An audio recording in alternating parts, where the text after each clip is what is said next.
안녕하세요. 이승훈 소장입니다. 오늘은 2018년도 세법 후속 시행령 개정안에 대해서 살펴보겠습니다. 저 1월 7일 날 발표를 한 건데요. 일단은 개정안이기 때문에 아직 확정된 사안은 아닙니다. 아마 2월달 중에 확정이 되지 않을까라고 예상하고 있고, 여기서 통과가 안 될 수도 있고요. 그 다음에 뭐 웬만하면 통과가 되겠지만 어떻게 바뀔지는 아직은 모른다라는 거 내용은 알아두시면 좋겠습니다.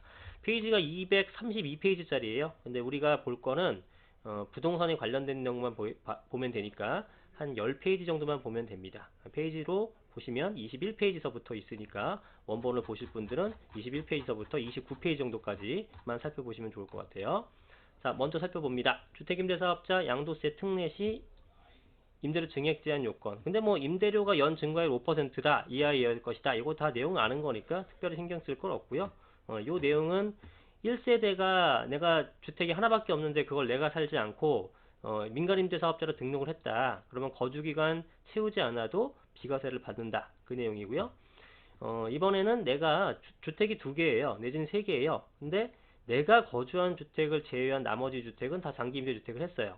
그랬을 때 내가 거주한 주택이 비록 난 주택이 많지만 너는 임대사업자로 다 냈으니까 네가 거주한 주택, 네가 살고 있는 주택을 2년 이상 거주한다면 이거는 비과세를 해주겠다. 그 내용이고요. 그 다음에 이거는 이제 작년 9.13 대책 2018년도 9월 14일 이후에 9.13 대책 이후에 조정 대상 지역 내에서 구입한 것들은 이거는 임대사업자를 내더라도 양도세는 중과한다. 그 내용입니다. 자, 이해되시죠? 넘어갑니다.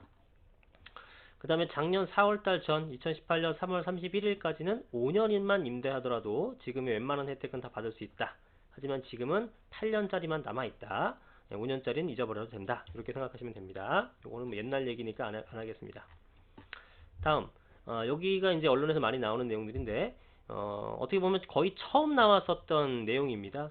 1세대 1주택 양도세 비과세 보유기간 요건 강화인데, 자, 첫 번째 일단은 1세대가 1주택을 갖고 있다. 당연히 비과세죠.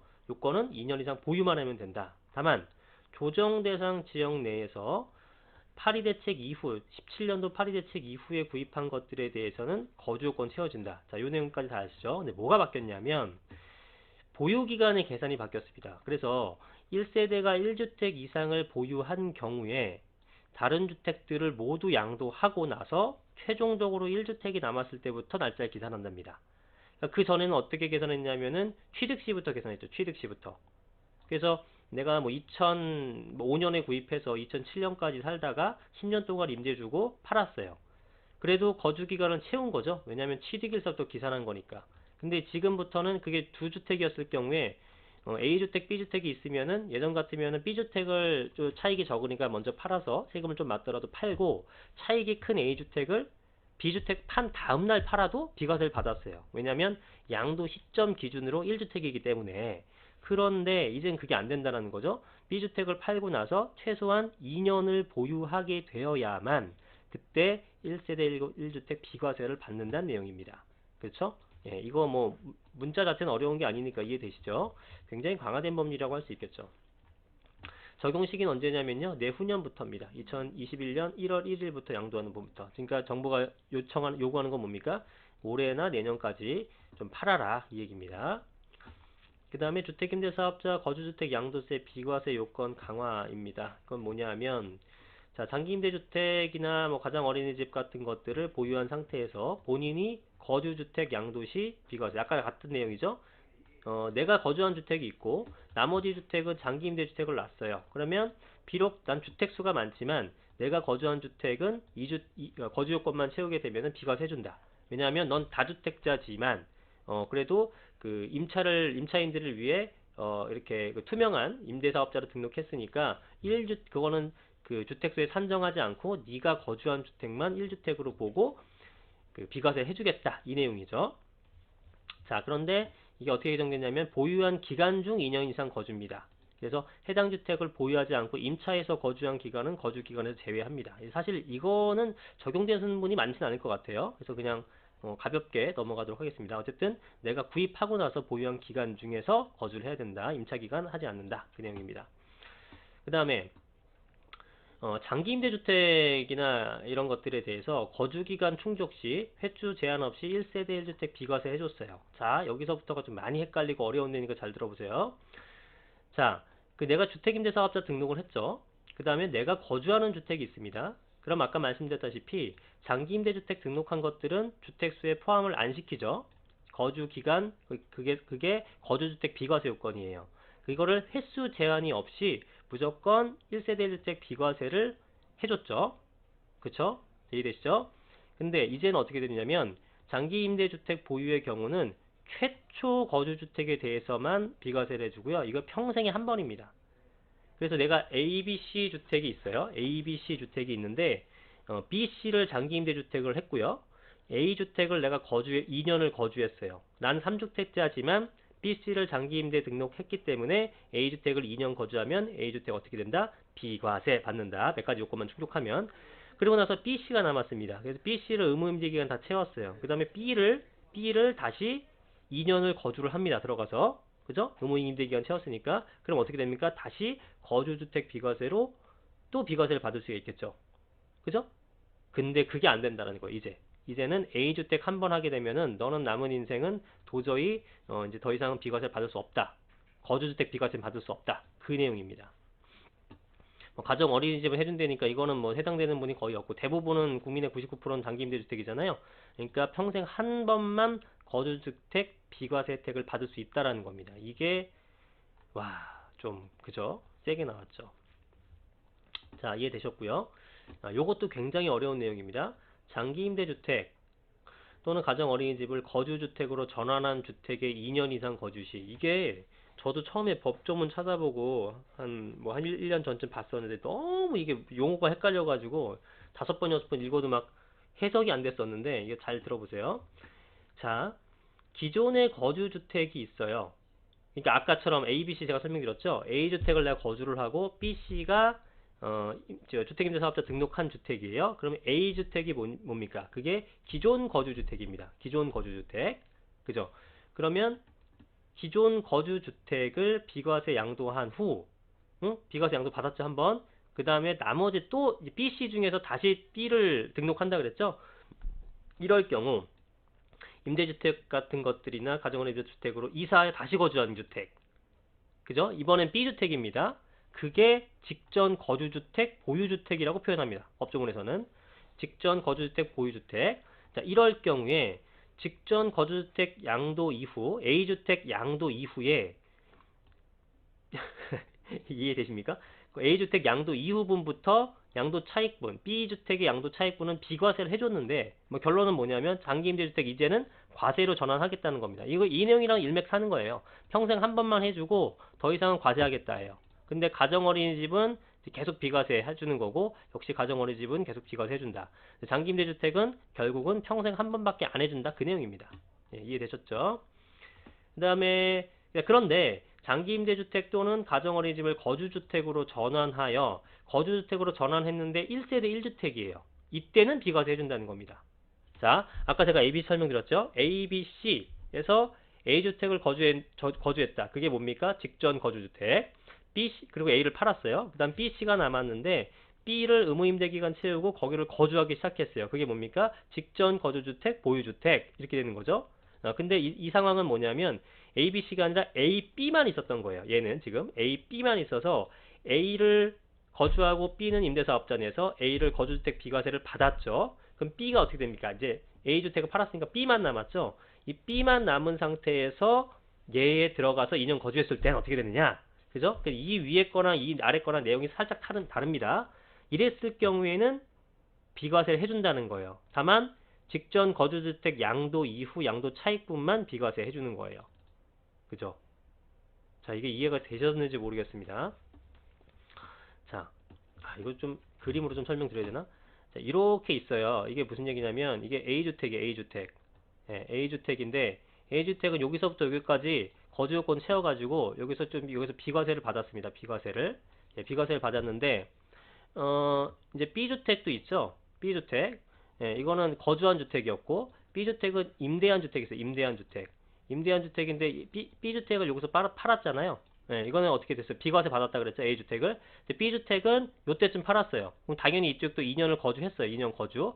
그러면은 얘도 비과세를 받아야 되잖아. B도 비과세를 받아야 되잖아요. 그럼 어떤 일이 생기냐면은, 자, A주택에서 요만큼 비과세 받았죠.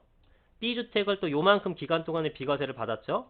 예, 이렇게 되게 되면 뭐가 생기냐면 요 구간에서 중복 비과세 구간이 발생하게 됩니다. 그래서 직전 거주주택 양도 이후 A주택 양도 이후 것만 여기만 비과세를 해주는 거고요. 여기는 과세를 한다는 얘기입니다. 이해되시죠?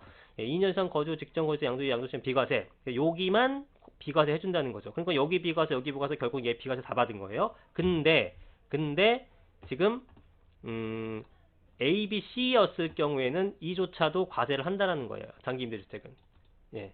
여기까지 설명했는데 이해 안 되시는 분은 그냥 포기하시기 바랍니다. 잘 모르겠습니다. 더 이상 설명을 더 잘 드릴 수가 없을 것 같아요. 자, 그 내용이고요. 요거는 거주기간 요건 영시행일 이후부터 양도하는 분부터 적용을 한다. 그 다음에 장기임대주택 비과세 요건 강화는 어떤 거냐면은 영시행일 이후 취득하는 분부터 적용하는 겁니다. 영시행일 이후 취득하는 분부터. 시행일은 뭐 2월달쯤으로 예상을 해야겠죠? 자, 넘어갑니다. 아이고, 목이 아프네요. 그 다음에 동거봉양 합가에 대한 양도소득세 비과세 특례였고, 동거봉양은 뭡니까? 부모님 모시는 거죠. 그래서 부모님 모셔야 되는데 이제 합가가 되게 되면 같은 세대원으로 되는 거잖아요. 근데 부모님이 주택이 하나 있고 나도 주택이 하나 있어. 그러면 의도치 않게 다주택자가 돼버리는 거죠. 예, 이래서 이런 거에 대한 특례를 줍니다. 어떻게 되냐면, 자, 1세대 1주택인 자녀가 1주택을 보유한 60세 이상의 직계존속, 그러니까 배우자의 직계, 그러니까 장인어른, 장모님, 아버지, 어머니 다 포함해서 최소한 한 분이 60세 이상인 경우에 이럴 때 합가하게 되면은 일시적 1가구 2주택이 되는데, 그럴 때 우리 기간을 2년, 3년 이렇게 주는 게 아니라 10년간 기회를 줍니다. 그래서 10년 내로 먼저 양도를 하는 주택에 대해서 비과세를 준다. 그 얘기죠. 근데 뭐가 바뀌었냐면은 60세 이상이라는 조건이 있었잖아요. 근데 60세 미만이라도 좀 아프신 부모님이 계시면 그분들과 합가를 할 경우에도 역시 똑같이 적용을 해준다. 그 내용입니다. 자, 이해되시죠? 그 다음에 귀농주택에 대한 양도세 비과세 특례 요건입니다. 자, 귀농주택에 대한 1세대 1주택 비과세를 받으려면은 대지면적이 660, 약 한 200평 정도 이내여야 되고, 세대원 전원이 이사를 해야 되고요. 고가주택이 아닐 것. 근데 고가주택이 아닐 것이 좀 애매했는데 이걸 어떻게 정확하게 고쳤냐면은 취득할 때, 공시지가 아니고요. 취득할 때 실질거래가액이 9억 원을 초과하는 주택이 아닐 것. 이렇게 돼야지만, 귀농주택도 굉장히 럭셔리한 거 있잖아요. 그런 것들은 이제 비과세 혜택을 줄 수가 없고, 취득 당시 실질거래가의 9억 원 초과가 아닐 것, 이 조건이 들어가야 됩니다. 그리고 대지 면적이 200평 이하, 세대원이 전원 이사를 가라. 그 다음에 명의는 농지 소유자도 되고 농지 소유자의 배우자도 된다. 일정 규모 이 조건은 일정 규모 이상의 농지 소유자가 해당 소재지의 주택을 취득할 경우입니다. 조건이 좀 몇 가지 있죠. 뭐 요거에 별로 관심 있는 분이 없을 것 같으니까 넘어갑니다. 요거는 뭐 주식량도 뭐 필요 없을 것 같고요. 그 다음에 요 내용도 잘 알아두시면 좋죠. 배우자 등 양도소득세 2월과세 적용 대상 자산 범위 확대입니다. 뭔 내용이냐면 배우자 등으로부터 증여받은 자산 양도시 2월과세, 양도일로부터 5년 내로 배우자 또는 직계 존비속으로부터 증여받은 자산을 양도하는 경우 2월과세 된다. 이거는 설명을 좀 드려야겠네요. 이런 겁니다. 부부간에는 이제 증여가 6억까지 되잖아요. 그러면은 예를 들어서 내가 3억에 산 아파트가 있어요. 3억에 샀는데 이게 지금 현재 금액을 시세를 따져보니까 한 7억 정도 돼요. 7억. 그러면은 4억이나 내야 되니까 이게 좀 아깝잖아요. 그래서 이거를 6억 정도의 증여를 하는 겁니다. 증여. 6억 정도의 증여를 딱 해놓으면 증여세 안 나오죠? 그런데 이제 6억에 받았으니까 6억에서 현행 시세대로 얼마예요? 7억에 팔죠. 그러면 원래는 4억의 양도 차익을 내야 될 것을 6억에서 7억에 팔았으니까 1억의 양도 차익만 내면 되니까 엄청나게 세금을 아낄 수가 있는 겁니다. 그죠? 그런 편법을 막기 위해서 증여를 하고 나서 5년 내에 양도를 하게 되면은 쉽게 얘기해서 이렇게 가더라도 너는 취득을 3억으로 한 걸로 봐서 4억에 대한 양도소득세를 물겠다라는 개념이에요. 예. 그래서 증여를 한 이후에 5년이 지난 후에 팔아야 된다는 얘기입니다. 그죠? 예, 그 얘기예요. 근데 이게 지금 적용 대상 자산이 뭐였냐면 토지나 건물이나 이용권 같은 것들이었어요. 그죠? 근데 거기다 뭘 추가했냐면은 부동산 취득 권리를 적용했습니다. 우리가 흔히 알고 있는 분양권이나 조합원 입주권들도 역시 이런 거에 대한 적용을 받는다. 그 내용입니다. 넘어갑니다. 다 됐네요. 예, 요거 남을 필요 없고.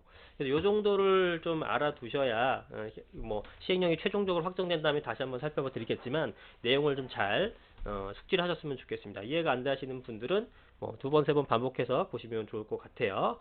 자, 그럼 오늘은 여기까지 하겠습니다. 감사합니다. 구독과 좋아요 많이 눌러주시고요. 좋은 영상으로 찾아뵙도록 하겠습니다. 자, 이승훈 소장이었습니다. 감사합니다.